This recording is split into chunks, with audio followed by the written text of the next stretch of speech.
따뜻한 가족, 따뜻한 라디오. 라디오 서울에서 가정의 달을 더욱 특별하게 만들어드립니다. 저소득층 주거난 해소를 위해 LA에서도 정부나 단체가 운영하는 사회주택을 대규모로 건설하자는 방안이 상정돼 주목됩니다. 최근 대학가 반전 시위 이후 전국의 고용주들이 대졸자 채용을 꺼리는 심리가 두드러지고 있다는 여론조사 결과가 나왔습니다. LA 메트로가 무임승차를 방지하기 위해 일부 역출구에서 파일럿 시스템 가동에 들어갔습니다. 지난 메모리얼데이 연휴 기간 캘리포니아주에서는 음주운전으로 1,100명 이상이 체포됐고 교통위반 단속 티켓은 32,000장 발급됐습니다. 캘리포니아주에서 플라스틱 봉지 사용이 전면 금지됩니다. 이와 관련된 법안이 주의회를 통과해 주지사 서명을 거치면 2026년부터 시행됩니다. 캐런 베스 LA시장이 헐리우드의 상공회의소와 오찬에서 헐리우드 노숙자 문제를 해결하겠다고 약속했습니다. 폭염이 장기적으로 건설 노동자의 생산성을 제한하고 자본 투자를 감소시켜서 미국 경제를 위축시킬 수 있다는 연구 결과가 나왔습니다. 미네아폴리스 연은 총재가 금리 인상 가능성까지 언급하면서 매파적 메시지를 내보냈습니다. 트럼프 전 대통령의 형사재판 최후 변론에서 검찰은 트럼프 전 대통령 측의 부패한 합의가 2016년 대선 결과에 영향을 미쳤다는 점을 부각했습니다. 한편 헐리우드의 원로 배우 로버트 드니로가 어제 트럼프 전 대통령의 형사재판이 열린 뉴욕 법원 앞에서 반트럼프 성향의 정치적인 연설을 해서 눈길을 끌었습니다. 인공지능 AI 기술이 빠르게 발전하면서 AI가 기업의 CEO 업무까지 대체할 가능성이 있다는 전망이 제기됐습니다. 오렌지 수출 1위 국가 브라질이 기상악화 피해를 본 데다 감귤나무의 치명적인 황룡병까지 번져서 오렌지 주스 선물 가격이 사상 최고 수준으로 올랐습니다. 이스라엘이 팔레스타인 라파의 난민촌을 공습해 큰 인명피해를 내 국제사회 비판과 우려가 커지고 있습니다. 하지만 미국은 선을 넘진 않았다고 평가해 논란이 커지고 있습니다. 한편 미 국무부에서는 이스라엘 관련 정책에 반기를 들고 사임한 직원이 또 나왔습니다. 하루 기준 역대 최다인 대남풍선이 북한에서 살포되면서 멀리 영호남 지역에서도 대남풍선이 발견돼 전국 곳곳이 오물범벅이 됐습니다. 윤석열 대통령은 야당 주도로 국회를 통과한 전세사기 특별법 등 쟁점 법안 4건에 대해서 거부권을 행사했습니다. NBA 서부주 결승에서 미네소타 팀볼브스가 댈러스를 상대로 3연패 뒤 귀중한 1승을 챙겼습니다. LA 다저스가 어제 뉴욕 매치와의 더블헤더 경기에서 모두 승리하면서 5연패 늪에서 벗어났습니다. 오늘 뉴욕 증시는 하락 출발하고 있습니다. 원달러 환율은 1365원으로 마감했습니다. 남가주 오늘도 오전에 흐리고 오후에 해가 나겠습니다. LA 한인타운 낮 최고 기온 72도로 예상됩니다.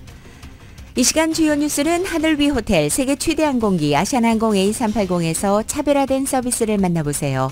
고국까지 편안하고 안전하게 모시는 아시아나항공 제공입니다. 여러분 안녕하십니까? 김윤정입니다. 안녕하십니까? 유지승입니다. 2024년 5월 29일 수요일 라디오 서울 모닝 뉴스 2부입니다. 오늘 첫 소식, 이 저소득층 소셜 하우징, 도대체 이게 뭔가, 이 소식 먼저 전해드리겠습니다. 저소득층의 주거난 해결을 위해서 LA에서도 유럽처럼 정부나 단체가 운영하는 소셜 하우징, 즉 사회주택을 대규모로 건설하자는 방안이 상정돼 주목되고 있습니다. 정현호 기자가 보도합니다. 오스트리아 빈 시민의 과반수가 소셜 하우징, 즉 사회주택에 거주합니다. 소셜하우징은 사회적 경제주체가 공급하고 운영하기 때문에 서민들이 저렴한 임대료로 오랫동안 살 수 있으며 원한다면 임대한 집에서 평생 살 수도 있고 자녀에게 양도할 수도 있습니다. LA시의회에 28일 오스트리아 빈에서 활성화된 소셜하우징을 LA에 대규모로 짓는 것을 추진하자는 방안이 선보였습니다. 니디아 라만 시의원과 유니스 허난데즈, 마키스 해리스 도슨 등 3명 시의원이 상정한 조례안에 따르면 LA 주택국이 소셜하우징을 건설할 수 있도록 자금을 배정해 소셜하우징을 마련한 후 저소득층 주민들이 저렴한 임대료를 내고 오랫동안 살 수 있고 나아가 소유권을 가질 수 있도록 하는 방안을 마련하도록 하는 내용을 담고 있습니다. 조례안은 일단 LA시의회 주택과 노숙자 소위원회의 논의를 거치게 됩니다. 해당 조례안을 상정한 시의원들은 소셜하우징 마련에 필요한 자금을 LA의 맨션스에 매절 ULA에서 충당하도록 제안하고 있으며 이 조례안은 LA 카운티 전역의 46개 커뮤니티 단체로 구성된 액트 LA의 지지를 받고 있습니다. LA 시의회에서 추진되는 소셜하우징 프로그램은 오스트리아 빈에서 시행되는 소셜하우징과 유사합니다. 로컬 정부나 단체가 소유, 운영하기 때문에 이윤을 목적으로 하지 않고 저소득층 시민들은 소셜하우징에 저렴한 렌트로 오랫동안 살 수 있고 나아가 소유권도 가질 수 있게 됩니다. 라디오 서울뉴스 정현호입니다. 캘리포니아에서 이민 신분이 없는 서류 미비 학생들도 UC나 칼스테이트, 커뮤니티 칼리지 등 주립대에 재학하면서 교내에서 근로 장학생으로 일할 수 있는 길이 열리게 될 전망입니다. 하지만 현재 UC를 포함한 대학 당국은 이 같은 정책이 오히려 혼선을 불러올 수 있다며 반대 입장을 고수하고 있어 논란이 예상됩니다. 서류 미비 신분으로 캘리포니아 주립대에 다니고 있는 학생에게 교내 일자리 취업을 허용하는 내용을 골자로 하는 법안 AB 2586이 지난 22일 주 하원을 통과해서 주 상원으로 회부됐습니다. 오렌지 카운티 레지스터는 어제 가주의회에서 이러한 법안이 추진된 배경에는 오바마 행정부 시절에 도입된 다카 제도가 트럼프 행정부를 거치며 신규 발급이 중단된 상황이 자리 잡고 있다고 분석했습니다. 지난 2017년부터 연방국토안보부가 신규 다카 신청 처리를 중단함에 따라서 현재는 갱신 요청만 승인되고 있는 상황입니다. 때문에 2017년 이후 주립대에 새로 입학한 서류 미비 학생들은 다카 자격을 받지 못해 교내 취업이 불가능한 상황이 지속돼 온 것입니다. 한편 이 법안이 주의회에서 최종 통과돼 게빈 뉴섬 주지사의 서명으로 확정되면 UC 등 주립대학들은 내년 1월 6일까지 이 법을 시행해야 합니다. 하지만 주립대학들은 현재 이 법안의 법률적인 토대가 취약하고 서류 미비 학생들을 오히려 위험에 빠뜨릴 수 있다며 법안 시행에 난색을 표하고 있습니다. UCLA와 UC 데이비스 노조 파업이 시작됐습니다. 대학원생 조교와 연구원, 포닥 등 4만 8천 명을 대표하는 UC 아카데믹 노조는 UC 산타클루즈에서 노조 파업을 진행했고 어제 UCLA와 UC 데이비스에서 2차 파업에 돌입했습니다. 조합원들은 피켓을 들고 시위를 벌였습니다. 시위대는 현재 수업이 끝나고 기말고사, 시험 채점을 앞두고 있기 때문에 할 일이 많은 시기에 파업이 벌어져 UC계는 현재 골치를 앓고 있는 상황입니다. 최근 대학가에서 거센 반전 시위가 열린 이후에 전국 고용주들이 대학을 갓 졸업한 젠지 대출자 채용을 꺼리는 심리가 두드러지고 있다는 여론조사 결과가 나왔습니다. 보도국에서 전해드립니다. 최근 대학가 시위에서 거세게 일어난 반전 시위를 보고 고용주들은 신념이 뚜렷하고 정치적인 활동에 활발한 젠지들이 취직 후 직장 안에서 모든 이슈에 대해 목소리를 많이 낼 경우 직장 내 생산성에 부정적인 영향을 미칠 수 있을 것으로 우려하는 것으로 나타났습니다. 인텔리전트닷컴이 이달 들어 전국의 1,628명의 기업인들을 대상으로 최근 대졸자를 채용하는 것에 대해 물어본 결과 칭찬보다는 걱정이 앞선 것으로 나타났습니다. 응답자의 거의 3분의 2가 최근에 졸업한 학생을 채용하는 것에 대해 우려한다고 답했고 응답자 절반은 2019년 이후에 특히 대학 졸업생에 대한 우려가 늘었다고 말했습니다. 지난 5년간 대졸자들을 직장에서 겪어본 결과 응답자 2명 중 1명꼴로 정치적 성향이 강하고 까다로운 데 비해 실무 능력은 이전 세대에 비해서 떨어진다는 평가를 내렸습니다. 특히 최근 전국 대학 캠퍼스에서 친팔레스타인 시위가 시작된 이후 갓 대학을 졸업한 학생들을 채용하는 것에 대해 더 걱정이 늘었다고 답한 상사들이 30%에 달했습니다. 대학가 반전 시위에 참여한 최근 졸업생을 채용하고 싶지 않다는 응답은 22%에 달했습니다. 최근 대학 졸업생 채용에 대해 덜 걱정한다고 답한 기업 총수는 6%에 불과했고 13%는 변화가 없다고 답했습니다. 고용주들은 젠지 젊은이들이 이전 세대만큼 열심히 일하지 않으면서도 직장에서 더 높은 급여를 기대하고 있다고 평가했습니다. 젠지들이 요구가 많고 까다로운 편인데 반해 이전 세대보다 정신적으로 강인함이 부족하고 사회적 기술도 떨어진다고 평가한 고용주들이 많았습니다. 라디오 서울 보도국 뉴스룸입니다. LA 한인회가 LA시 공원국 국장을 초청해 공원에서 제공되는 다양한 프로그램을 소개하고 한인들에게 공원 시설을 적극 이용해달라고 독려했습니다. 이은 기자입니다. 28일 LA시 공원국장의 타운 방문은 타운 내 공원이 부족하다는 한인들의 불만에 따른 것으로 공원국장과 공원국 관계자들은 이날 한인회를 방문해 한인들의 적극적인 공원시설 이용이 추후 공원 프로그램 신설을 비롯해 추가적인 공원 신축으로 이어질 수 있다며 참여가 중요하다고 강조했습니다. 시 공원들에서는 테니스, 축구, 족구는 물론이고 장소에 따라서는 수영, 테니스, 농구, 야구 등도 즐길 수 있는 환경이 마련됐다는 것입니다. 한인잇의 지미김 국장은 공원에서 저렴하게 한인들이 스포츠 종목을 즐길 수 있는 기회들이 많이 있다고 강조했습니다. Misunderstanding of what's available, and I wanted to make sure that our Korean community have access and knows that we have very good quality programs in the city of Los Angeles in the Recreation and Parks Department. 공원 내 스포츠 시설을 이용하면서 한인들은 스포츠팀에 가입할 수 있고 해당 장소에서 개최되는 리그에 참여해 한인뿐만 아니라 다양한 주민들과 어울려 스포츠를 즐길 수 있다는 장점도 있습니다. 해당 리그에서 활약한 주민들 중 일부는 전문 선수를 진출하는 경우도 있었으며 일부는 해당 공원시설에서 운영하는 스포츠 강좌의 지도자로 일하거나 LA시 공원국 소속 직원으로까지 취업 기회를 잡을 수 있습니다.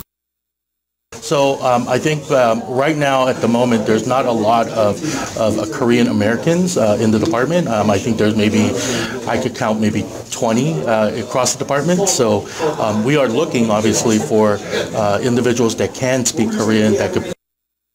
지미김 국장은 자신도 시에서 운영하는 공원의 라이프가드부터 시작해 시당국의 공원 국장직까지 오르게 됐다며 타운 한인들이 관심을 가지고 공원 시설을 이용하고 공원국에서 제공하는 취업 기회에도 참여하라고 강조했습니다. 앞으로도 타운에서 한인들을 위해 공원국에 소속된 관련 취업 알선 기회를 마련할 예정이라고 합니다.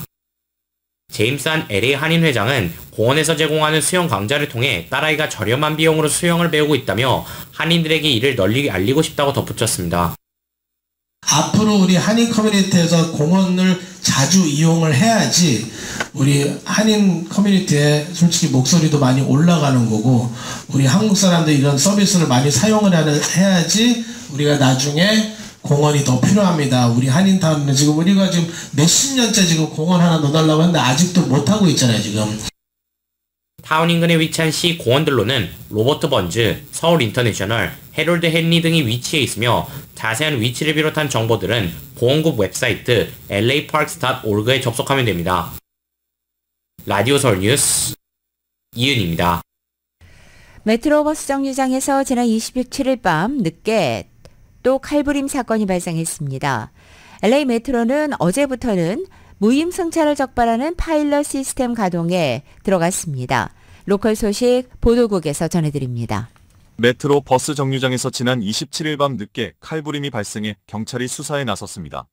메트로에 따르면 지난 27일 밤 10시 30분 웨스트 올림픽 블루바드와 사우스 라브레아 지점의 버스 정류장에서 칼부림이 발생했다는 신고를 받고 출동했습니다. 이번 사건과 관련한 자세한 내용은 아직 공개되지 않았지만 사건이 발생한 버스 정류장에는 범죄 현장임을 알리는 노란 테이프가 쳐졌으며 사건 현장을 담은 비디오 영상에는 앰뷸런스에 피해자가 실려가는 모습이 담겼습니다. 이번 칼부림 사건은 지난 27일 오전 메트로 버스 운전사가 홈리스 여성으로부터 안경을 강탈당한 후 두 사람 간 몸싸움이 벌어져 버스 운전사가 경상을 입은 사건이 발생한 데 이어 메트로 버스와 관련해 꼬리를 문 폭력 사건입니다. LA 메트로가 28일부터 노스 할리우드역에서 무임승차를 적발하는 파일럿 시스템 가동에 들어갔습니다. 28일부터 노스 할리우드 메트로역에서는 이용자들이 지하철 입구와 출구에서 양쪽 모두에서 지하철 탑승 카드를 스캔해야 합니다. 메트로 지하철역에서 탑승 카드는 지하철역으로 들어갈 때만 스캔하도록 되어 있지만 무임승차가 늘어나고 있는 데다 메트로 내에서의 폭력 사건이 대부분이 무임승차한 탑승객들에 의해 저질러지는 것으로 나타났기 때문에 메트로는 노스할리우드역에서 무임승차 적발을 위한 시범 프로그램을 가동한 것입니다. 새 시스템을 따라 이용자들은 지하철 입구뿐만 아니라 지하철역에서 거리로 나가는 출구에서도 이용자 카드를 스캔해야 합니다. 무임승차한 승객들은 출구에서 적발돼 경고나 티켓을 받게 됩니다. 최근 LA 카운티 쉐리프국은 지난해 5월부터 올 4월까지 메트로에서 발생한 폭력 사건 중 93%가 무임승차한 탑승객들에 의해 저질러지고 있다는 통계를 공개했습니다. 라디오 서울 보도국 뉴스룸입니다.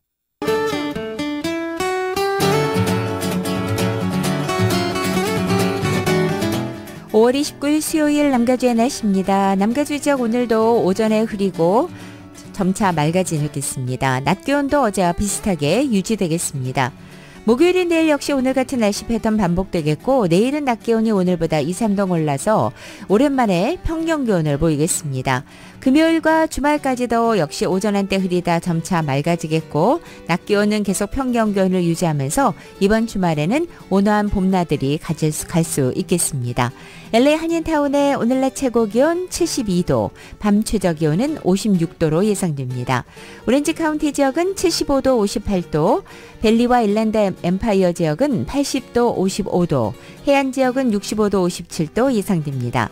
한국 오늘도 역시 전국이 대체로 맑고 덥겠습니다. 서울의 오늘 아침 최저 기온이 57도, 낮 최고 기온은 78도 예상됩니다. 캘리포니아주에서 수년 전부터 본격적으로 확산하기 시작한 펜타닐과의 전쟁이 계속되면서 올 들어 총 580만여 개의 펜타닐이 치안당국에 압수된 것으로 나타났습니다. 개빈 뉴섬 주지사 사무실은 주 방위군 약물 대응 태스크포스 팀이 항구를 포함해 다양한 지역 사법기관들을 지원해 이루어지는 단속을 통해 올 1월부터 4월까지 압수한 펜타닐 함유 알약이 총 580만 개 달한다고 밝혔습니다. 이 중 지난 4월에만 230만 개 이상으로 집중 단속이 이루어졌습니다. 지난 2023년에는 해당 단속 작전으로 주 전역에서 총 62,224파운드의 펜타닐이 압수됐습니다.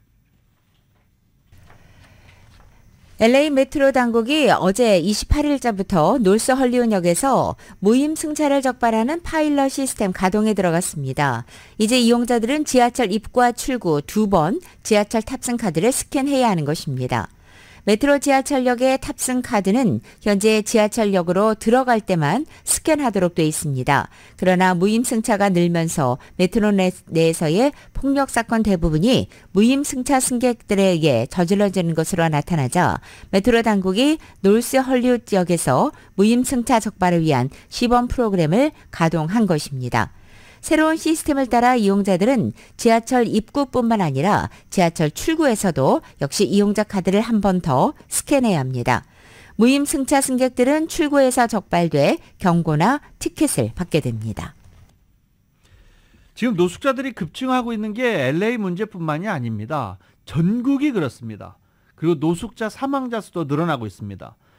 지원을 해야 되는지 단속을 해야 되는지 사회적 논쟁도 뜨겁습니다. 그리고 대선 공약에도 나오고 있습니다. 역시 극과 극이죠. KBS가 미국의 노숙자 문제를 집중적으로 한번 다뤄봤습니다. 미국 내 노숙인은 지난해 65만 3천여 명으로 그 전해에 비해서 약 12%, 7만 명이 늘어난 것으로 집계됐습니다. 노숙인 가운데 대부분은 흑인이나 히스패닉으로 나타났는데요. Without a place to live. This is the highest and sharpest increase and the largest number since they began keeping records. 각종 범죄나 마약, 전염병 등의 우려가 있는 만큼 단속도 강화되고 있습니다. 워싱턴 DC 한 공원에서 노숙인 텐트촌을 철거하고 있는 모습인데요. 노숙인들에게 무료 급식을 전달해주는 자원봉사자들은 이런 단속은 효과가 없다고 합니다. 단속한다고 해서 노숙인들이 사라지는 것이 아니고 단순히 다른 곳으로 옮겨가기 때문이라는데요. 특히 최근에는 노숙인들이 잠시 머물 수 있는 쉼터도 사람이 많아서 자리가 없다고 합니다. 10년 넘게 노숙 생활을 했었다는 한 자원봉사자는 노숙인 문제를 해결하기 위해서는 한꺼번에 문제를 해결하려 하기보다는 한 번에 한 명씩 개인적으로 접근해야 한다고 조언합니다. How do we do it? How do we end homelessness? One case at a time. One case at a time. One case at a time. 노숙인들의 마약 복용이 최근 뚜렷하게 증가하고 있습니다. 마약 유통의 근거지가 되기도 한다는데요. 이러다 보니 합성 마약인 펜타닐의 과다 복용으로 숨진 노숙인이 많이 늘어난 것으로 집계됐습니다. 영국 가디언이 공개한 부검 보고서에 따르면 지난해 LA에서 2,000명이 넘는 노숙인이 숨졌는데 이는 10년 만에 4배 가까이 증가한 수치입니다. 이 가운데 4분의 1가량인 500여 명이 부검 결과 마약으로 숨진 것으로 나타났습니다. 펜타닐 오남용으로 인한 사망은 2018년 30건 정도였지만 2020년엔 250여 건을 넘어섰고 지난해에는 최소 575명이 사망한 것으로 집계됐습니다. 약물로 인한 사망의 경우 사인을 밝히는 데 시간이 걸리는 만큼 실제 사망자 수는 이보다 더 많을 가능성이 큽니다. LA는 노숙인의 숫자가 해마다 늘고 있는데요. 70% 이상이 자동차나 텐트 등 임시 거처에서 생활하고 있는 것으로 추정됩니다. 노숙인들에게 더 실질적인 지원을 해줘야 한다는 진보 진영의 주장과 엄격하게 규제해서 치안을 유지해야 한다는 보수 진영의 주장이 팽팽히 맞서고 있습니다. 특히 트럼프 전 대통령은 강경한 입장을 분명히 하고 있는데요. We're going to bring safety back to our streets. We're going to bring success back to our schools. 트럼프 전 대통령은 뉴욕에서 가진 연설에서 거리의 안전을 되살리겠다고 밝혔습니다. 트럼프는 노숙인들을 시설에 강제 수용하겠다는 방침입니다. 사실 노숙인들에게 머물 거처를 먼저 확보해주는 주거 우선 정책은 20년 넘게 미국의 노숙인 문제의 기본 정책이었습니다. 여기에는 보수 진보가 따로 없었는데요. 하지만 최근 노숙인들이 많이 늘어나고 또 물가 상승으로 임대료도 급등하는 등 사정이 어려워지면서 왜 정부가 노숙인들에게 거처를 제공해줘야 하는지에 대해 불만을 품은 유권자들이 많아지고 있는 겁니다. 노숙인들에게 벌금을 물리거나 징역형을 선고하는 게 과연 정당한 건지를 놓고 연방대법원이 심리를 하고 있습니다. 다음 달 말쯤 결론이 나올 것으로 보이는데 대법원 앞에서는 노숙인들을 옹호하는 집회도 열렸습니다. Homelessness is not a crime, that people on the streets need housing and support, and that by putting, penalties on them, showing fines on them, that's not going to get them in housing. That's actually going to make the problem worse. 미국 오리건주의 그랜트 패스시의 규정 가운데 노숙을 할 경우 40만 원가량의 벌금을 물리는 조항이 있는데요. 여러 차례 이 규정을 어기면 최대 30일의 징역과 170만 원가량의 벌금도 부과할 수 있게 돼 있습니다. 이 규정이 위헌이라며 제기된 소송이 연방대법원까지 가게 된 건데요. 1심과 2심은 이 규정이 위헌이라며 노숙인 쪽에 손을 들어줬는데 그랜트 패스시가 불복해서 상고를 제기하면서 연방대법원의 최종 결론을 기다리고 있습니다.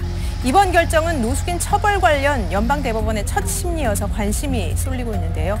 연방대법원의 결정에 따라 노숙인 처벌 여부가 가닥을 잡을 것으로 보입니다. 사기범들이 공공기관을 가장 많이 사칭하고 있지만 유명 기업을 사칭하는 경우도 역시 많은 가운데 많은 기업 중 사기범들이 가장 많이 사칭하는 곳은 베스트바이와 이 업체의 전자기기 설치와 수리 서비스인 긱스쿼드로 나타났습니다. 베스트바이에서 이어서는 아마존, 페이팔, 마이크로소프트 순으로도 사칭 사례가 많은 것으로 조사됐습니다. 연방거래위원회 FTC는 사기범들의 기업 사칭 순위를 이같이 밝히며 주민들의 주의를 당부한 것입니다. FTC에 따르면 사기범들은 수리나 바이러스 치료, 수수료, 환불, 결제 오류, 경품 당첨까지 다양한 이유를 들어서 피해자에게 접근합니다. 개인정보나 돈을 얻기 위한 것입니다. 암호화폐와 은행 송금 등이 가장 빈번히 요구되는 지불 방식이었는데 결제에 가장 많이 사용되는 앱과 서비스는 페이팔, 캐시앱, 제리였고 가장 많이 보고된 기프트카드는 애플과 타겟이었습니다. 당초 사기범들은 피해자에게 접근하는 수단이 이메일과 전화가 가장 많았지만 최근에는 소셜미디어 역시 상당히 자주 이용된 것으로 나타났습니다. 재외동포청은 차세대 재외동포의 정체성 교육을 강화하고 재외동포에 대한 내국민 인식 개선을 위해서 경인교육대학교와 업무 협약을 체결했다고 밝혔습니다. 협약식은 인천에서 합니다. 양 기관은 내국민 인식 개선 등을 공동으로 추진하고 재외동포의 안정적인 국내 정착 방안에 대해 연구를 함께 진행하기로 했습니다. 한미은행이 시니어 고객에게 저렴한 수수료로 다양한 혜택을 제공하는 골든 체킹 계좌를 새롭게 출시했습니다. 골든 체킹 계좌는 62세 이상 시니어들이 최저 잔고에 대한 부담을 줄여서 편하게 이용할 수 있도록 고안됐다고 밝혔습니다. 최저 $100로 계좌를 열 수 있고 월 최저 잔고가 $250 이상 또는 일 평균 잔고를 $500 이상으로 유지하면 $5인 월 수수료가 면제됩니다. 이 계좌는 체크 발행이나 입출금 횟수에도 제한이 없고 젤 같은 한미가 제공하는 대부분의 서비스를 편하게 이용할 수 있습니다. 또 데비카드 사용액에 따라서 포인트를 적립하고 이를 다양한 종류의 상품권으로 교환하거나 캐시백으로 사용할 수 있는 유추즈 리워드 프로그램도 이용할 수 있습니다. 이 밖에 골든 체킹 고객은 이 계좌를 한미의 다른 체킹이나 세이빙스 계좌에 연동시켜서 초과 인출 발생 시 수수료 없이 연동된 계좌에서 부족한 금액만큼이 이체되는 오버드래프트 보호 프로그램도 선택이 가능합니다. 평균 잔고 $10,000 이상을 유지하면 책북과 캐셔스 책, 송금 받을 때 같은 여러 가지 수수료도 면제되는 혜택이 추가됩니다. 전국 이동통신업체 T모빌이 US 셀룰러 일부 사업권과 주파수 사용권을 $44억 인수한다고 밝혔습니다. 인수 가격에는 US 셀룰러가 보유한 현금과 $20억 상당의 부채가 포함되어 있습니다. 계약이 마무리되면 T모빌은 US 셀룰러가 보유한 주파수 사용권의 약 30%를 비롯해 US 셀룰러 매장과 가입 고객들을 인수하게 됩니다. 미국에서 전기차 업체 테슬라의 보행 보조 시스템 FSD를 켠채 주행하고 있던 테슬라 차량이 전방의 철로와 건널목 신호등을 감지하지 못해서 열차와 충돌할 뻔한 사고 영상이 확산돼 화제가 되고 있습니다. NBC 방송 뉴스에 따르면 최근 온라인에서 확산한 이 테슬라 FSD 사고 동영상의 주인인 운전자 크레이그 도티는 테슬라의 FSD 기술에 문제가 있거나 최소한 자신의 차량에 탑재된 이 소프트웨어에 결함이 있다고 주장하고 있습니다. 해당 사고 영상에 따르면 전방도로를 가로지르는 철로에 기차가 지나가고 있는 가운데 이것을 향해 주행 중이던 차량이 속도를 줄이지 않고 그대로 달리다가 기차와 충돌 직전 오른쪽으로 방향을 틀어 건널목 차단기에 부딪힌 뒤 멈추는 모습이 담겨 있습니다. 이 영상은 온라인에서 수백만 건의 조회수를 기록했고 도티는 이 사고가 지난 8일 오하이오주에서 발생했으며 당시 차량은 시속 60마일로 주행하고 있었다고 전했습니다. 경찰의 사고 보고서에 따르면 당시 안개가 자욱한 상태였지만 사고 시점 기준에 최소 5초 전에 건널목 신호등의 빨간불이 깜빡이는 것이 차량 내 블랙박스 영상에도 찍힌 바 있습니다. 판다 외교를 재개한 중국이 샌디에고, 샌프란시스코 그리고 워싱턴 DC 동물원에 판다 한 쌍을 추가로 보내기로 했습니다.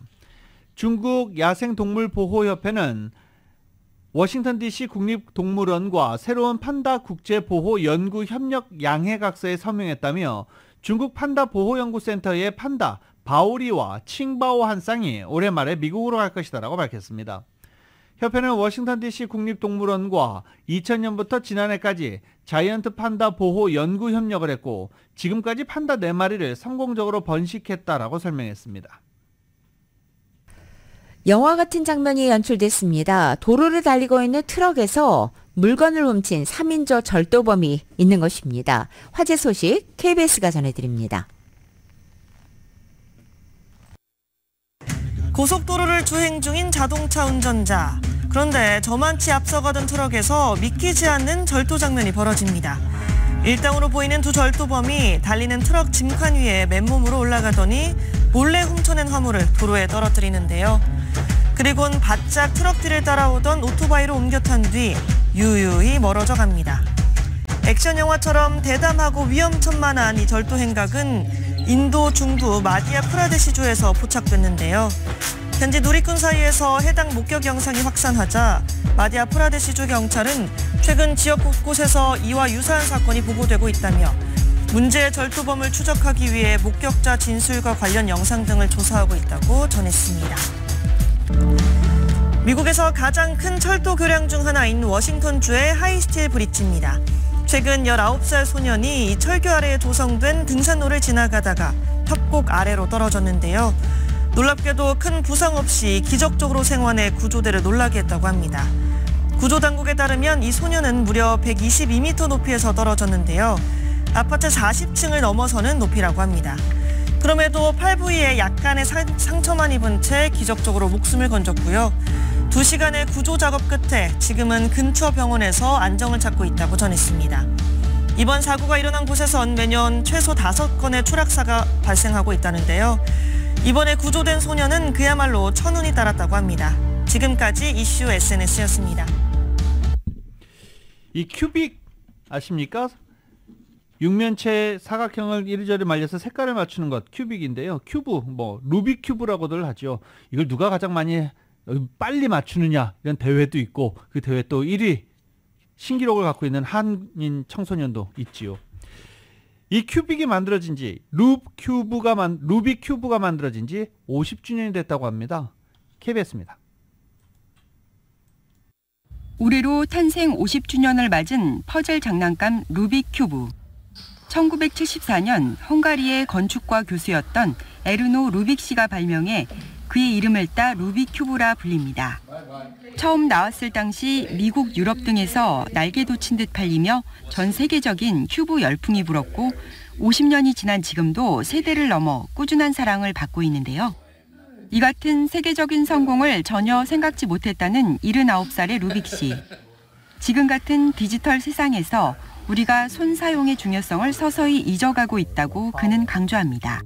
And for me, it's a good feeling if I can help to remind us how important to work with the hands to transform materials. 단지 생각만 하는 것이 아니라 손으로 뭔가를 하면서 큐브가 뇌와 손을 연결하게 해준다는 것입니다. 경우의 수가 무려 4,325경.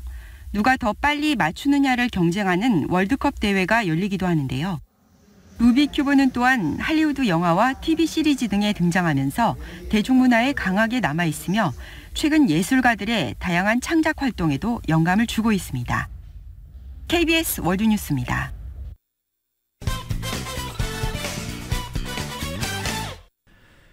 트럼프 전 대통령 성추문이 폭로되는 걸 돈 써서 막았다는 의혹 형사재판 지금 막바지에 이르렀습니다. 판사의 이 배심원들을 대상으로 한 설명 지금 이어지고 있습니다. 검찰과 트럼프 전 대통령의 최후 변론 어제 치열한 공방을 벌였는데요. 트럼프 전 대통령의 운명 그리고 미국 대선 판도까지 이제 배심원단 12명의 손으로 넘어갔습니다. YTN입니다. 6주 가까이 진행된 법정 공방을 마무리하는 최후 변론. 트럼프 전 대통령 변호인단은 2시간, 검찰은 무려 4시간 40분을 들여 배심원단을 설득하는 데 총력을 기울였습니다. 변호인단은 사건을 폭로한 과거 트럼프 전 대통령의 신복을 집중적으로 공격하며 무죄를 주장했습니다. He's lied to all of you in the press, and he's actually lied to that very jury, and yet he's the only person of relevance that this entire case hinges on. 검찰은 이번 사건이 단순히 성추문이 아니라 2016년 대선에서 트럼프 전 대통령을 당선시키기 위한 음모의 일부였다고 강조했습니다. 역사적 재판의 최후 변론이 진행되는 동안 법정 밖에는 양측 지지자가 모여 목소리를 높였습니다. Donald Trump wants to destroy not only the city, but the country, and eventually he could destroy the world. 뉴욕 맨해튼에 거주하는 12명의 배심원단은 곧바로 유무죄를 가리기 위한 심리에 착수했습니다. 만일 배심원단이 유죄를 인정하면 최대 징역 4년까지 가능하지만 11월 대선 전에 투옥될 가능성은 크지 않습니다.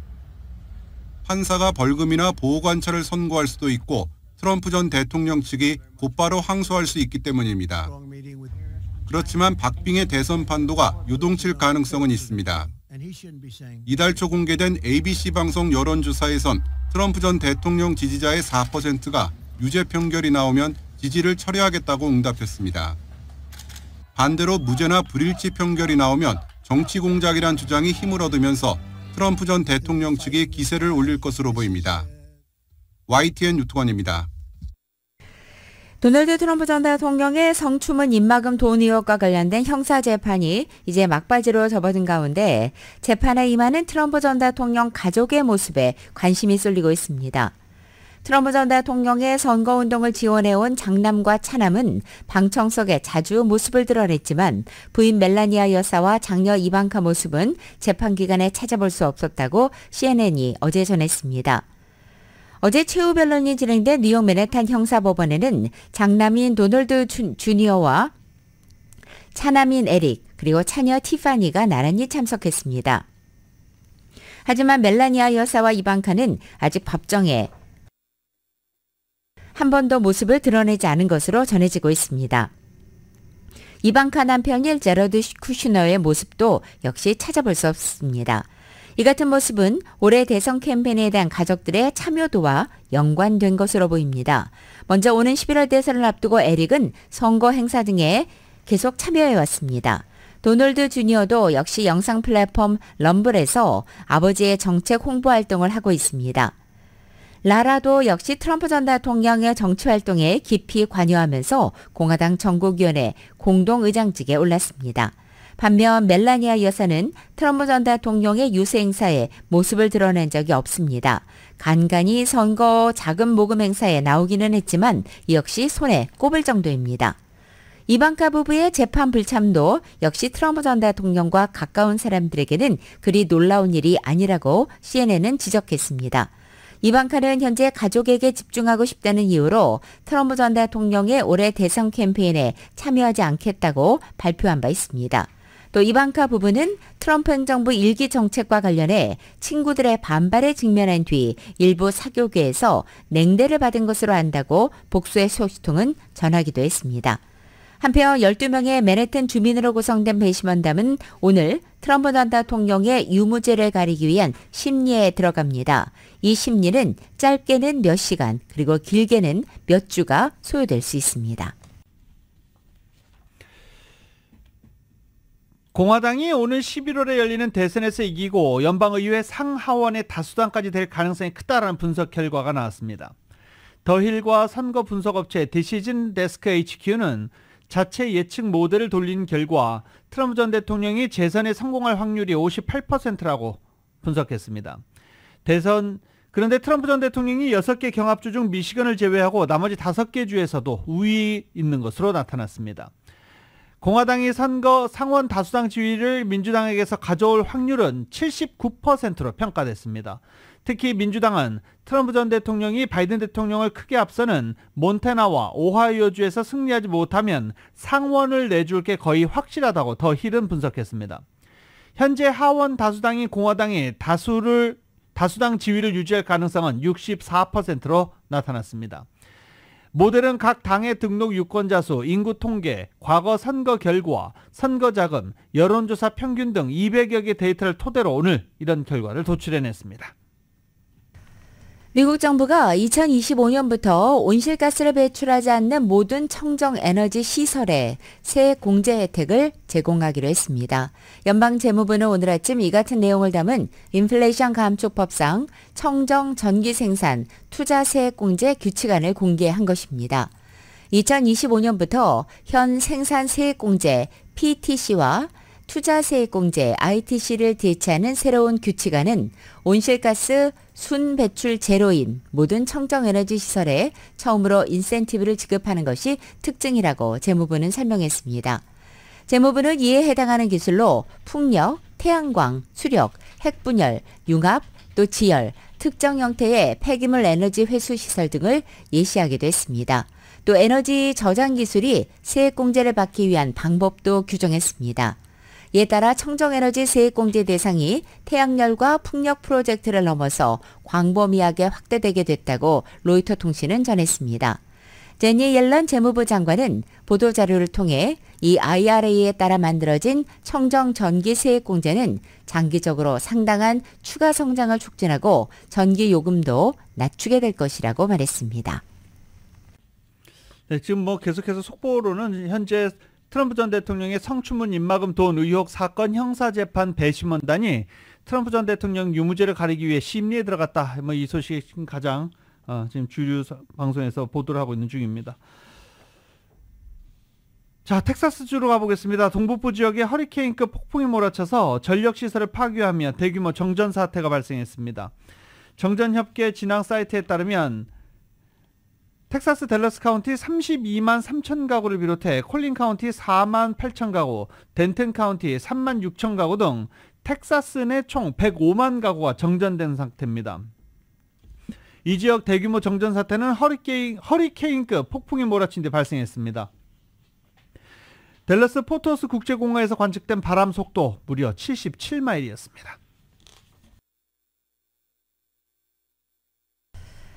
오하이오주의 한 건물에서는 가스 폭발 사고가 발생해 1명이 숨지고 7명이 다쳤습니다. 건물 위층이 주거용 시설이어서 더 큰 인명피해가 날 뻔했습니다. KBS입니다. 미국 중서부 오하이오주의 한 건물, 갑작스런 폭발이 일어납니다. 파편이 길 건너 건물. 미국 오하이오주의 한 건물에서 가스 폭발 사고가 일어나서 미국 중서부 오하이오주의 한 건물, 갑작스런 폭발이 일어납니다. 파편이 길 건너 건물을 때릴 정도로 강력합니다. 현지 시각 화요일 오후 1층엔 은행이, 위쪽으로는 13층까지 주거용 아파트가 있는 건물에서 천연가스가 폭발했습니다. People running all over the place, smoke, debris. There was stuff coming like insulation and paper flying all over the place coming out of the bank. 은행원 등 7명이 다쳐서 병원으로 이송됐고 이 중 1명은 중태입니다. Multiple people trapped in the basement. Rescued one. We're working on a second. 밤새 이어진 수색 끝에 잔해 속에서 1명이 숨진 채 발견되기도 했습니다. 목격자들은 폭발 직전 건물 내부에서 뭔가 새는 소리와 함께 가스 냄새가 났고 경보음이 울렸다고 설명했습니다. 폭발은 건물 지하에서 일어난 것으로 보이는데 지하 바닥이 주저앉은 데다 물이 가득 차 있어 수색이 어려운 상황입니다. 지역 당국은 사고 건물에서 천연가스가 왜 폭발했는지 자세한 사고 경위를 조사하고 있습니다. 미국에선 1월 텍사스의 한 호텔에서 가스가 폭발해 21명이 다치는 등 가스 폭발 사고가 반복되고 있습니다. KBS 뉴스 임상우입니다.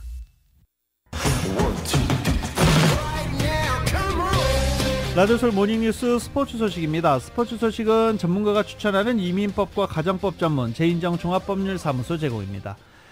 서부조는 4연승으로 끝나지 않았습니다.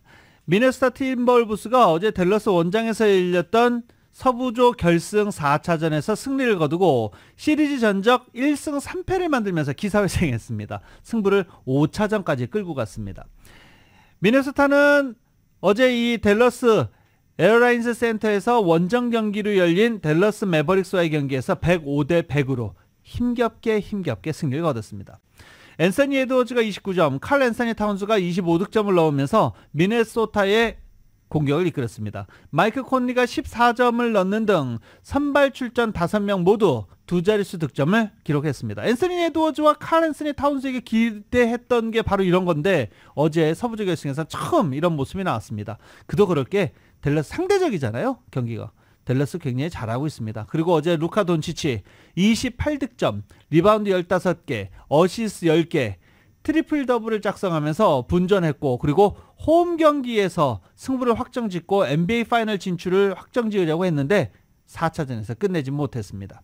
5차전은 이제 내일 펼쳐집니다. 내일 다시 미네소타로 장소를 옮겨서 미네소타에서 댈러스와 서부조 결승 5차전 경기가 펼쳐집니다. 이 경기는 내일 오후 5시 30분부터 펼쳐지고요. 경기는 TNT 채널을 통해서 생중계됩니다.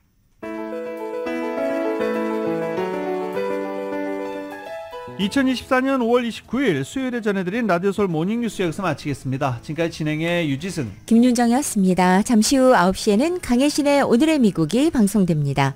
함께해 주신 여러분 고맙습니다.